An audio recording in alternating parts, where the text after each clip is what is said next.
El PSPB-PSOE d'Algemesí ha guardonat a tots els regidors socialistes en els últims 35 anys. Ha estat un acte en el que s'han lliurat 27 plaques commemoratives per recordar a tots aquells que han format part d'algun dels equips socialistes en el consistori, ja fora governant o en l'oposició, des de les primeres eleccions democràtiques en 1979 fins a les del 2011.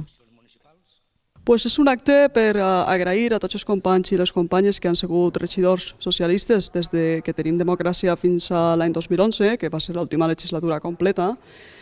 per una raó fonamental, i és que així hem tingut un govern socialista que ha durat 20 anys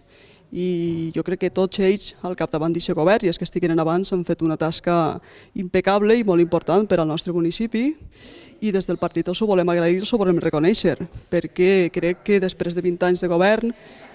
ningú pot dir absolutament res en negatiu, més enllà de les discrepàncies polítiques. Jo crec que la conducta i el comportament de tots ells ha sigut sempre exemplar, des que estaven en el govern i des que estaven abans, i jo crec que és de justícia que el partit els agraïsca i els reconega que hagin donat tant a aquest poble i que hagin deixat el nom del Partit Socialista en tan bon lloc.